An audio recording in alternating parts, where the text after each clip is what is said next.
Hello, fellow Intro to Communications 101 students. Thank you for taking the time to watch our multimedia presentation on the 4 listening styles and how they function in a workplace setting. Our group is named Athletic Ireland Pink Dogs, and we have 4 members: Blair Stock, Jake King, Riley Malloy, and Judith Starr. We have chosen a skit that first involves 2 co-workers in the office of a non-profit organization that provides services for people dealing with homelessness. The co-workers have very different interactions with a client based on their differing listening styles. After this initial interaction, their manager and assistant manager, who also have different listening styles, engage in a work meeting and solve a problem, each employing their preferred listening style. We hope to highlight the applications, strengths, and weaknesses of each listening style through communication with a client and between coworkers. Scene 1. An obviously distraught homeless client enters the office close to closing hours and is greeted by Judy, who is a time-oriented listener. I really need help. I'm totally freaking out. They said I can't fix my credit in 90 days, and they said I'll never get into an apartment if I can't fix my credit. I don't want to go back to living in my truck. Last time they stole all my clothes, and I was jumped. I get that you are worried about your housing situation, but I don't have time to talk to you right now. We are closing in 10 minutes. But please, I understand that you're upset, but unfortunately, we are about to close the office, and I need at least an hour to go over all of the information with you. We have a very specific procedure that we must follow in our office, and I have to get to a dinner meeting. Please come back tomorrow morning. We open at 8 a.m. Hello, why don't you come into my office for a minute, and let's talk about what happened? It sounds like living in your truck is not a safe option for you, but you're scared you won't be able to get on your feet in 90 days. Tell me how you are feeling about this. Would you like a glass of water? In this interaction with a distraught client, Judy was direct and to the point but did not take the time to listen to the client's needs beyond the concrete need for housing. She was focused on following office procedures and wanted to make sure that she had the correct amount of time to get all of the accurate and important information necessary to do her job. This required her to ask the client to return the next day during normal business hours. The benefits of the time-oriented listening style in this instance were that Judy would be able to close the office at the appropriate time following office procedure, and she was also allowing herself the opportunity to take the appropriate amount of time with the client the following day. The downside of this interaction was that the client, who was in clear distress, was not having her emotional needs met, and she didn't feel heard. Blair, the people-oriented listener, was helpful in meeting the emotional needs of the client and helping her to feel heard. She was there to lend an ear to a person in a stressful situation.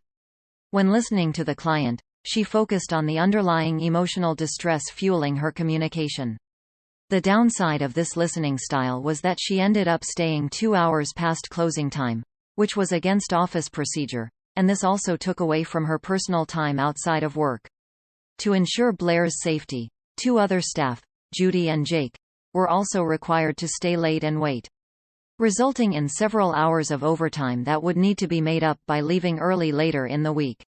Although she was very successful in helping her client feel better emotionally, she wasn't able to take steps to remedy her client's housing situation effectively. Scene 2. The next day, the manager, Riley, an action-oriented listener, calls a meeting to discuss what transpired with the homeless client. As an action-oriented listener, Riley does very well in her position as a manager as she looks at a problem and tries to formulate a plan of action. She is organized and has a "let's get this done" attitude. She also calls the assistant manager, Jake, a content-oriented listener, into the meeting. Jake is a great right-hand man to Riley but can tend to get caught up in the details and loves to talk in depth about most things. I arranged this meeting to discuss the situation with the homeless woman seeking help with her housing situation last evening. I'd like to know how you 3 will schedule a time to leave early this week and end the week at 40 hours. The client called and expressed concern about the way Judy treated her when she came into the office.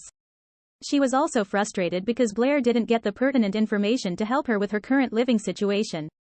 Please explain in concise detail what happened last evening. Yes, I would love your perspectives on what happened last night. On the one hand, I can see why Judy wanted to close on time and get to her dinner meeting, but on the other, I think it was great that Blair took the time to help a woman in obvious distress. I wonder what could have been done differently to ensure that both the woman's needs were met and that she felt listened to. This reminds me of the time. I mean, could I have stayed and helped the woman? Yes, but I am a very busy person, and I only have so much time in a day. I figured she could just wait until the morning.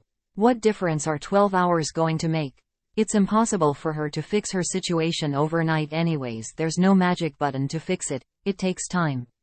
From my perspective, I saw a woman who was emotionally distraught and needed a shoulder to cry on. It's hard for me just to get up and walk away from someone in need. I did miss my daughter's softball game, but I felt that the client needed my support and understanding. Neither of you is necessarily wrong, but we have processes and procedures for a reason.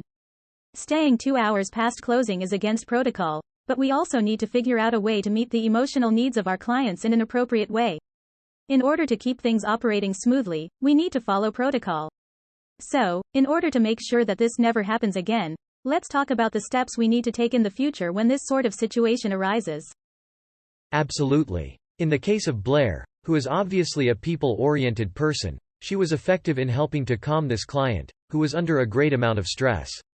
From what I have read in the New York Times, homelessness has a variety of causes, and when thinking about the person who is homeless, we must focus on the status of their mental health to better address their needs. Therefore, the logistics of homelessness are important, yes, but so too is the status of a person's mental health. For Judy, who is obviously a time-oriented individual, her time constraints were most important to her, which may not be the most effective when dealing with someone in distress. However, she followed the office protocol and closed the office on time, and so kept to company policy. Do you think that you could have been a bit more sensitive, Judy?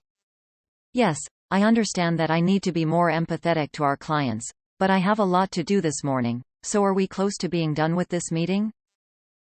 Judy, we want every interaction with our clients to be the best possible outcome for all parties involved. We need to address the physical needs of our clients while at the same time ensuring that we are following procedure and making our clients feel heard and supported. I want you both to tell me what actions you could have taken to have had a more successful outcome. Blair?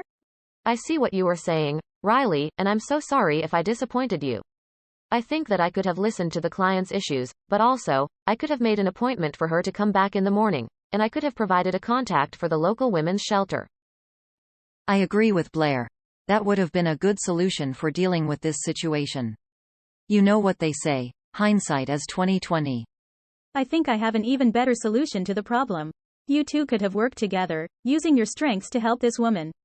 Blair, you are more people-oriented and have a propensity for caring and understanding, which is helpful in calming people under stress.